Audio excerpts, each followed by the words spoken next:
Hello and crypto की ताज़ा खबर में आपका फिर से स्वागत है।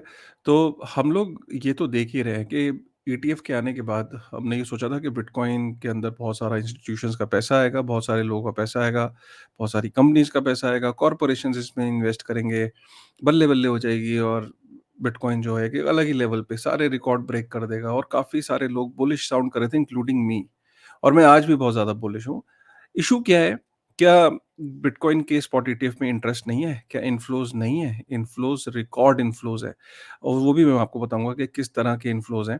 लेकिन प्रॉब्लम क्या है कि जितने इन्फ्लोज़ हैं, प्रोबेबली उतने ही या उससे ज़्यादा के आउटफ्लोज़ भी देखने को मिले। और ये स्वाभाविक सी बात है, अगर आप थोड़ा-सा मैथ्स को समझेंगे, भई एक ग्रेस्केल का बिटकॉइन ट्रस्ट था, जिसका जो क्लोज़ एंडेड फंड था, जिसके अंदर 10 साल से लोग इंतज़ार कर रहे थे कि कैसे वो उस फंड में से एग्ज़िट लें, राइट? और ग्रेस्केल का बिटकॉइन का जो ट्रस्ट था, वो कोई ईटीएफ नहीं है, उसने एक्जिस्टिंग ट्रस्ट को ईटीएफ में कन्वर्ट किया। अब बहुत सारे लोग थे जैसे कि सैम बैंकमैन-फ्रीड है, वो बैंकरप्ट हो चुका है, उसकी एक एजेंसी है जो उसकी लिक्विडेशन प्रोसेस को देख रही है। उनको जैसे ही मौका मिला, उनका ग्रेस्केल बिटकॉइन ट्रस्ट में जो पैसा था, उन्होंने उसमें से एग्ज़िट ले लिया। मतलब $1 बिलियन यूएस का तो एफटीएक्स ने ही एग्ज़िट ले लिया। अब एफटीएक्स का जो भूत है, सैम बैंकमैन-फ्रीड का भूत है, अभी भी वो एक शराब की तरह इस क्रिप्टो इंडस्ट्री के लिए आस-पास घूम रहा है, एक एक भूत की तरह जो है वो मंडरा रहा है। सो बेसिकली इससे ये पता लगता है कि अभी भी जो जितना आउटफ्लो है, राइट? उतना ही ज़्यादा जो है मतलब वो इनफ्लो से ज़्यादा है या इनफ्लो के आस-पास ही है। इसीलिए आपको इन्फ्लोज़ का इम्पैक्ट देखने को नहीं मिल रहा है बिटकॉइन के ऊपर, ठीक है? और आगे क्या होगा? किस तरीके से चलेगा, इसको समझने की कोशिश करते हैं। मैं थोड़े से आपको फैक्ट्स बताता हूँ कि क्या आगे भी स्थिति ऐसी रहेगी? क्या आउटफ्लोज़ कब रुकेंगे? आउटफ्लोज़ क्या कम हो गए हैं? और इनफ्लोज़ का क्या अब इम्पैक्ट देखने को मिलेगा? इसको मैं थोड़ा-सा स्क्रीन शेयर करके बताता हूँ आपको, ठीक है? बने रहिए वीडियो में एंड तक। आज की बहुत सारी न्यूज़ है और आज बहुत कुछ इंटरेस्टिंग अपडेट्स हैं जो आपको सुनने में मज़ा आएगा, ठीक है? तो इसको शुरुआत करते हैं। सबसे पहले देखते हैं कि क्या यहाँ पे एक आर्टिकल है, मैं इसको शेयर करता हूँ। ये आर्टिकल कह रहा है कि ग्रेस्केल का जो बिटकॉइन ट्रस्ट है, जो ग्रेस्केल का जो ईटीएफ है, उसमें से जो आउटफ्लोज़ हैं, वो स्लो डाउन हुए हैं, ठीक है? और ये दूसरे स्ट्रेट दिन है, मतलब दूसरा दिन है जिसमें ये आउटफ्लो है, वो स्लो डाउन हुआ है। इसको मैं थोड़ा चार्ट में दिखाता हूँ आपको, ठीक है? अब आप ये देख सकते हो कि ये बेसिकली चार्ट है। इसमें जो देखने वाली बात है वो ये है कि आप ये देख रहे हो कि आउटफ्लो हो रहे हैं, तो ये अलग-अलग ईटीएफ हैं, ब्लैक रॉक, फिडेलिटी, बिटवाइज़, तो ऐसी एक ग्रेस्केल का बिटकॉइन ट्रस्ट है जीबीटीसी। अगर आप जीबीटीसी के अंदर देखें तो आउटफ्लो जो है अब कम हो रहा है। जैसे आप देख रहे होंगे कि 22 जनवरी को 640 मिलियन यूएस डॉलर का आउटफ्लो था। अगर आप देखो तो ये 23 जनवरी को 515 मिलियन यूएस डॉलर का आउटफ्लो था और अब ये 24 जनवरी को अगर आप देखो, जो कि कल का ही डेटा है, तो उसमें 429 मिलियन यूएस डॉलर, ठीक है? इससे पता ये लग रहा है कि अगर आप देखो तो आउटफ्लो कम हो रहा है। मतलब अगर आप देखो तो 640, 515, 429, तो 24 जनवरी को ये देखा गया कि 429 मिलियन यूएस डॉलर का आउटफ्लो हुआ है। मतलब ये आउटफ्लो कंसेक्युटिवली दूसरा दिन है जब कम हो गया है। तो माना ये जा रहा है कि जिसको एग्ज़िट लेना था, जिसको इस फंड में से एग्ज़िट लेना था, वो ऑलमोस्ट अपना एग्ज़िट ले चुका है। अब ये आने वाले टाइम में आप देखोगे कि आउटफ्लो का क्या स्थिति रहती है। फिलहाल ये देखा गया कि आउटफ्लो कम हो रहा है, राइट? तो ये जो जो कि बहुत पॉजिटिव साइन है और अब आपको ये देखना चाहिए कि अगर आउटफ्लो हो रहा है तो इनफ्लोज़ भी अगर आप देखें, ब्लैक रॉक के अंदर आप इनफ्लोज़ देखें, हर दिन का इनफ्लो देखें। 24 जनवरी का डेटा अवेलेबल नहीं है, लेकिन आप फिडेलिटी में देखें इनफ्लो हो रहा है, बिटवाइज़ में इनफ्लो हो रहा है, आर्क इन्वेस्ट में इनफ्लो हो रहा है, राइट? तो इनफ्लोज़ हैं, आउटफ्लोज़ हैं, लेकिन आउटफ्लोज़ कम हो रहे हैं। अब इसका जो रेट है वो कम हो रहा है। तो ये एक पॉजिटिव साइन है and I think going forward अगर ये आउटफ्लो अगर कम होता है, राइट? अगर आप ये देखो टोटल आउटफ्लो आफ्टर 9 डेज़, अगर आप देखो तो 4.3 बिलियन यूएस डॉलर का आउटफ्लो हो चुका है, राइट? और अगर हम 9th डे पे देखें तो मैंने आपको दिखाया कि कितना आउटफ्लो हुआ है। तो ये आउटफ्लो दिन-प्रतिदिन कम होता जा रहा है, राइट? और ये अच्छा साइन है और एक ना एक दिन तो आउटफ्लो रुकना ही है। ऐसा तो है नहीं कि आउटफ्लो होता रहेगा। जिस दिन आउटफ्लो रुकेगा, अच्छी बात ये है कि इनफ्लो रेगुलर हो रहा है। इनफ्लो और ख़ासकर जो ये प्राइसेज़ जो गिरे हैं बिटकॉइन के, इसके बाद से ही देखा गया है कि इनफ्लो और बढ़ा है। तो ये इम्पोर्टेंट देखने वाली बात है आपके लिए। कि आने वाले समय में किसी पॉइंट पे तो आउटफ्लो रुकेगा और इनफ्लो बढ़ेगा, ठीक है? और ये इसको कोई ये ऐसा नहीं है कि कोई एक्सपेक्टेशन सिर्फ़ आपको ज़ुबानी है। आप ये देख सकते हो कि bitcoin whales are buying more bitcoin despite the market going down. Despite a 20% drop in bitcoin value, whales कौन होती हैं? जो 1000 से बीटीसी से ऊपर जो होल्ड करती हैं आर मेकिंग अ मूव, ठीक है? तो ये डेटा ये शो करता है कि 38,000 bitcoin have been taken out of exchanges, right? तो इस और surpassing the 24,000 BTC deposited on January 22, right? तो ये जस्ट शो कर रहा है कि this indicates that these large investors are taking advantage of the lower prices to buy more bitcoin, ठीक है? तो ये देखा गया कि जो व्हेल्स हैं वो बिटकॉइन को बाय कर रही हैं। जो पैनिक है वो रिटेल में शो हो रहा है और व्हेल्स को पता है कि एक दिन आउटफ्लो रुकेगा, राइट? और आउटफ्लो रुकने के बाद जो इनफ्लोज हैं वो कंसिस्टेंटली बढ़ रहे हैं। तो आप ये देखोगे कि इनफ्लोज एक न एक दिन मतलब बहुत जल्दी आपको दिखेगा कि जब इनफ्लोज बहुत तेजी से बढ़ेंगे तो उसका इम्पैक्ट आपको बिटकॉइन की प्राइस पे देखने को मिलेगा।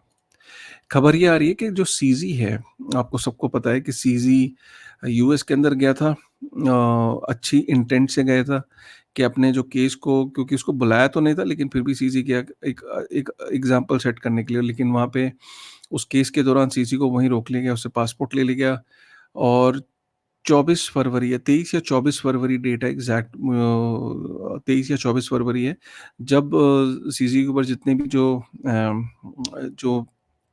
जो एक्विजिशंस हैं, जो उसके ऊपर जो क्लेम्स हैं, उसका जो सज़ा है वो निर्धारित होनी है 23 या 24 फरवरी को। वो सज़ा कुछ भी हो सकती है, 1 साल से लेके 5 साल, 10 साल भी हो सकती है और फाइनेंशियल जो पेनल्टीज़ हैं वो भी लग सकती हैं। 23 या 24 फरवरी को डिसाइड होना है, तब तक उसको यूएस में ही रुकना है। सीजी ने बोला था कि मैं अपनी मर्ज़ी से आया हूँ, मैं कहीं नहीं जा रहा। मैं यूएई से वापस आ जाऊँगा, मुझे जाने दिया जाए, मेरी फैमिली वहीं पे है। लेकिन अभी ऐसा नहीं हुआ है, जज ने मना कर दिया है। 4.5 बिलियन यूएस डॉलर बहुत होता है, बहुत। मतलब आप ये समझ लो कि उसने ऑलमोस्ट अपना पूरा जितना भी स्टेक है, उसने यही बोला कि मेरा जो बाइनेंस का स्टेक है, उसको मैं एज़ अ बॉन्ड की तरह आपके पास रख देता हूँ, but allow me to go back. But I think the जज denied, which is obviously I don't know how the industry is taking this news, but it just shows that CZ is showing the intent that 4.5 billion US dollar का जो stake है उसका Binance में, is willing to keep it in front of the US court just to go back and meet his family. So ये यहाँ पे देखने को मिला, ये बड़ी न्यूज़ है एंड जिसमें जज ने डिनाई कर दिया है। तो अब 23-24 फरवरी में ऑलमोस्ट 1 महीना बचा है, तो देखने वाली बात है कि 1 महीने के बाद सीजी की सज़ा क्या निर्धारित होती है, राइट? उसके बाद हमने देखा है कि बिटवाइज़ ने एक बड़ा अमेज़िंग काम किया, जो बिटवाइज़ ईटीएफ है, उसने क्या किया है, उसने बोला कि भाई ट्रांसपेरेंसी होनी चाहिए। It is the first ETF जिसने बोला है कि मैं ऑन चेन अपना जो एड्रेस है बिटवाइज़ का, उसको पब्लिक कर रहा हूँ और आप कोई भी जाके देख सकता है कि अगर मैं बोलता हूँ कि बिटवाइज़ कहता है, अगर मैं कहता हूँ एज़ अ कंपनी कि मेरे पास 11,858 बीटीसी हैं जनता के, तो मेरे पास वो ऑन चेन दिखने चाहिए। तो वो ये बहुत बड़ी खबर है, बहुत बड़ी न्यूज़ है, क्योंकि क्या बाकी इसको फ़ॉलो करेंगे, नहीं करेंगे, ये देखने वाली बात है, राइट? तो ये बिटवाइज़ ने अपना ऑन चेन एड्रेस डिस्क्लोज़ कर दिया है, जहाँ पे देख सकते हैं कि कितने बीटीसी उसके पास पड़े हैं। तो जो वो क्लेम करता है, वो ऑन चेन जाके कोई भी चेक भी कर सकता है, which is like a great news. अब क्या ब्लैक रॉक या जीबीटीसी या ये लोग करेंगे, ये देखने वाली बात है। एसईसी ने जो इथेरियम का जो ईटीएफ है, जो ब्लैक रॉक ने स्पॉट इथेरियम का जो ईटीएफ अप्लाई किया था, उसको 45 डेज़ से एक्सटेंड कर दिया है। मार्च के अंदर कहीं न कहीं आएगा। काफ़ी सारे लोगों का ये कहना है, एसईसी का तो हार्ड स्टैंड है कि वो इथेरियम के स्पॉट ईटीएफ को अप्रूव नहीं करेगा।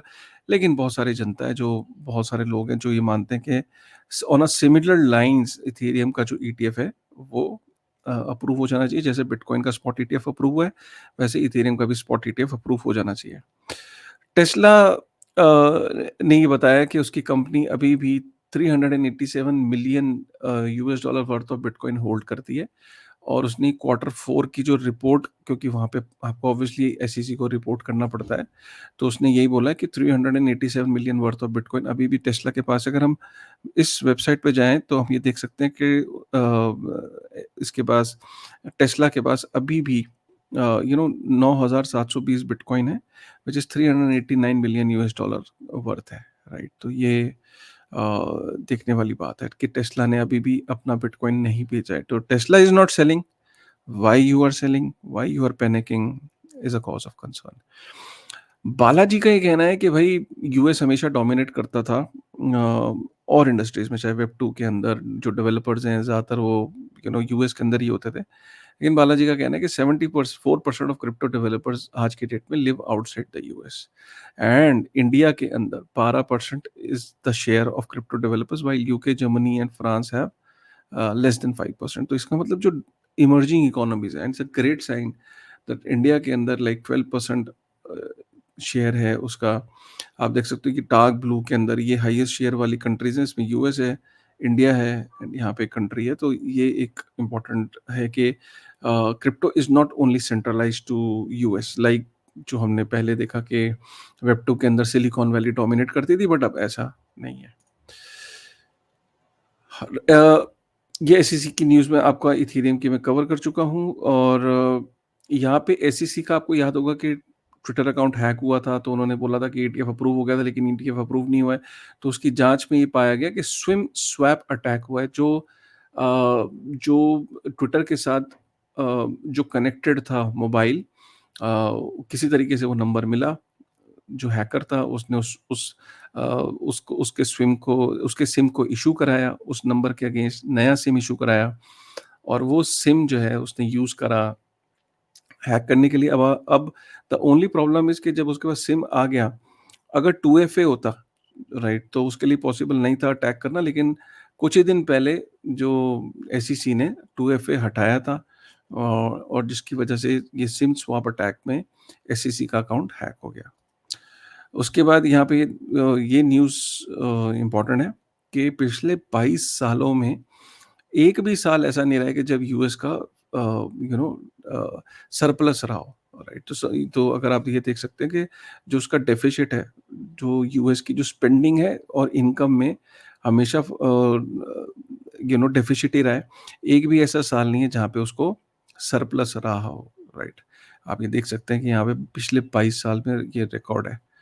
उसके बाद यहाँ पे ये न्यूज़ ये बता रही है कि ये चार्ट ये बता रहा है कि हमेशा हार्वनिंग से पहले इथेरियम और जो बिटकॉइन टू इथेरियम, जो इथेरियम है वो हमेशा बीटीसी के सामने कोलैप्स करता है। लेकिन पहली बार ये देखा गया है कि इथेरियम इस बार बीटीसी के सामने हार्वनिंग से पहले कोलैप्स नहीं कर रहा है। This time it is different. 200% is the line in the sand, मतलब 200% का ऑलरेडी उसका गेन है बीटीसी के सामने। सो हार्वनिंग से जस्ट पहले Ethereum used to collapse, but this time around Ethereum has not really collapsed when it is compare to bitcoin in terms of price. तो ये है। उसके अलावा बीआईएस, जो सेंट्रल बैंक्स होते हैं दुनिया के, उनका सेंट्रल बैंक, मतलब सेंट्रल बैंक्स का सेंट्रल बैंक बीआईएस, वो क्या कह रहा है? वो कह रहा है 2024 में फोकस उसका रहेगा टोकेनाइजेशन में। टोकेनाइजेशन में क्या? प्रोमिसरी नोट्स को वो ब्लॉकचेन टेक्नोलॉजी के थ्रू टोकेनाइज करने चाह रहे हैं। प्रोमिसरी नोट्स क्या होते हैं? जैसे चेक्स होते हैं, आप साइन करके दे देते हो फ्यूचर डेट में, तो वो चेक लगा दो तो चेक क्लियर हो जाता है। सिमिलरली उसी लाइन्स पे प्रोमिसरी नोट्स होते हैं, जो एक देश दूसरे देश को इशू करते हैं। ये प्रोमिसरी नोट्स को मूव करना, फिजिकली इनको ट्रैक करना पेपर फॉर्म में बड़ा मुश्किल होता है। तो ये प्रोमिसरी नोट्स को ब्लॉकचेन टेक्नोलॉजी के थ्रू टोकेनाइज करने की बात कर रहा है बीआईएस, और प्लस सीबीडीसी उसका मेन फोकस है 2024 में। बीआईएस क्या है? सेंट्रल बैंक्स का सेंट्रल बैंक, आप इसको इस तरीके से समझिए, ठीक है? उसके अलावा ये मैंने आपको बता दिया सीजी की खबर, और ये भी आपको मैंने बता दी सीजी की खबर। डोनाल्ड ट्रंप जो है, इनका एक मीम कॉइन है, वो 15,000% जंप कर गया, क्योंकि लगता ये है कि किसी ने मीम कॉइन लॉन्च किया, और किसी को लोगों को लगता है कि अब ये, क्योंकि डोनाल्ड ट्रंप के जीतने के चांसेस ज़्यादा हैं, तो वो उसमें प्राइस एक्शन देखने को मिल रहा है। तो ये यहाँ पे है, कि किस किस तरीके से लोग किन किन बातों पे मीम कॉइन लॉन्च कर देते हैं, एंड दे स्टार्ट। बट मैं I really I just want to tell you, okay, don't get into this FOMO. Don't put in your money, because these coins have already pumped a lot. Now, going after them is seriously can lead to huge losses, right? तो but ये बताने की बात है कि लोग industry में किसी भी चीज पे हाइप क्रिएट कर देते हैं, and they end up making money, right? But ये कौन लोग होते हैं, ये हमें ऑब्वियसली ये आप जैसे रिटेल में नहीं होते हैं, इसके पीछे बहुत बड़े वेल्स होती हैं, बहुत बड़ी प्लानिंग होती है, बहुत बड़े सिंडिकेट्स होते हैं, जो करंट थीम को, करंट नैरेटिव को लेके चीज़ों को बना देते हैं, और जो रिटेल होती है उसमें फोमो में घुसती है एंड देन वो नुकसान कर बैठती है। राइट, ये न्यूज़ मैंने आपकी कवर कर ली है। और एसईसी ने इस साल आप ये देखो कि उसने 281 मिलियन यूएस डॉलर पेनल्टीज में कमाए हैं, जिसमें उसने 46 केस किए हैं क्रिप्टो के जो एंटिटीज हैं और इंडिविजुअल्स में, और जिससे उसने 2023 में 281 मिलियंस बनाए हैं। 82% केसेस जो हैं वो फ्रॉड से रिलेटेड थी, और 37% केसेस जो हैं वो अनरजिस्टर्ड सिक्योरिटी से रिलेटेड था। राइट, सो ये है आज की ताज़ा खबर। राइट, उम्मीद करता हूँ कि आपको ये आज की ताज़ा खबर पसंद आई होगी। मैं फिर से आपको ये जाते-जाते यही बात समझाने की कोशिश कर रहा हूँ कि देखिए, एक दिन इनफ्लो, और इनफ्लो दिख रहा है कि इनफ्लो आउटफ्लो से बहुत, बहुत, बहुत ज़्यादा होने वाला है। आउटफ्लो एक टेम्परेरी चीज़ है, कभी न कभी थमेगी, राइट? ऐसा नहीं है कि आउटफ्लो पूरा ही ग्रे स्केल का जो ट्रस्ट है, जो ईटीएफ है, वो खाली हो जाएगा, राइट? और जिस दिन भी इनफ्लो आउटफ्लो से कहीं तेज़ी से, ज़्यादा तेज़ी से बढ़ेंगे, तो आप समझ सकते हो कि उसका डेफ़िनिटली कहीं न कहीं इम्पैक्ट देखने को मिलेगा। थोड़ा-सा सब्र और थोड़ा-सा पेशेंस और थोड़ा-सा अपने नॉलेज को बढ़ाने की ज़रूरत है, रेस्ट एवरीथिंग इज़ फाइन, ठीक है ना? कैसा लगा आज का आप क्रिप्टो की ताज़ा खबर? अगर पसंद आए तो please do hit the like button, comment करिएगा, और फिर से मिलते हैं एक नए एपिसोड में, नई एनर्जी के साथ। With this thought, thank you very much.